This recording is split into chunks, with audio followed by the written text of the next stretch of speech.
everyone, my name is Brandon. Welcome to the Seventh Generation Network. In today's episode, I just wanted to pause from my original program lineup. I just wanted to talk to you about the Seventh Generation, about what it is, why it's important, and where the stories come from. So, the Seventh Generation is a really old Lakota story from the North American native people. It's been passed down through families, through generations. The reason I wanted to tell you about it now is because these are some of the key motivators behind me founding the Seventh Generation Network. This, along with my own connection to the First Nation people that are now my extended family. Now my auntie, my cousins and my spiritual brother, all extended family, are all Lakota, and I completely value their love, their kindness, their acceptance and their patience in teaching me a whole lot of stuff, and I'll always be grateful to that part of my family. My Lakota auntie just spent hours just telling me old stories, conveying experiences, taking me to Sundance. That's completely priceless to me, and it's helped me develop who I am. Now, my experience in Sundance reinforced the knowledge that I'd been taught and my understanding, and it also taught me about the amazing qualities that the Lakota people carry in their hearts and in their soul. Enduring qualities like kindness, respect, honesty, determination, fortitude, resilience, and all those qualities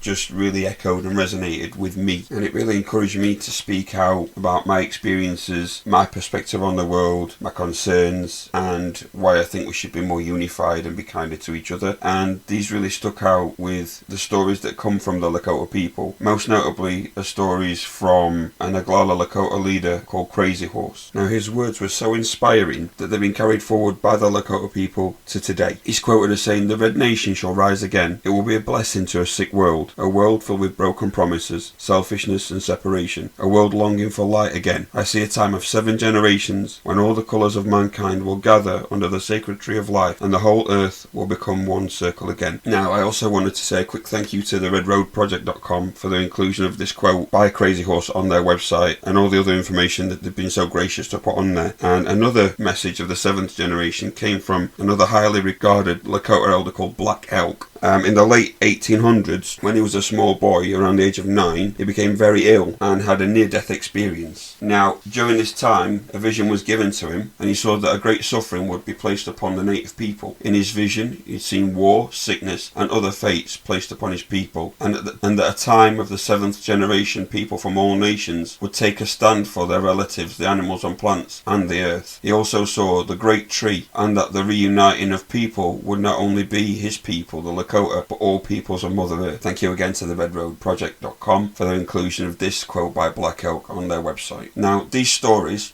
and many other stories predicting or giving prophecy of a key generation and a turning point for the future of humankind, occur all across North and South America, Canada, as well as comparable stories from First Nations people from all over the world. Another example from the First Nation people of the Mi'kmaq and the Anishinaabe people in their 7 Fires prophecy. But world over, and for hundreds of years, tribes people had foreseen this current point in time when we as a species, humankind, will be faced with a choice: either materialism and the loss of the core of who we are as a being, or to choose spirituality and a way forward that would cause many to wake up to the situation that the whole planet faces. Now, personally, after speaking with my auntie and my spiritual brother at length, it's the opinion of the First Nations people and the Lakota people that this is the 7th generation. Here and now is the tipping point. Now we either learn to be better to each other, we learn to treat animals, plants and Mother Earth better, because realistically, how much more pressure can we place on our infrastructures and the planet as a whole? Many people are going to dismiss the First Nation stories as hocus pocus just because it doesn't fit their narrative, because it doesn't support their lifestyle. They don't want to live or maintain any other lifestyle, and they don't want to think outside the bubble about how things actually are. Now, if it is nonsense or hocus pocus, we have so many First Nation tribes from different parts of the world, got so many similar stories embedded into their cultural history,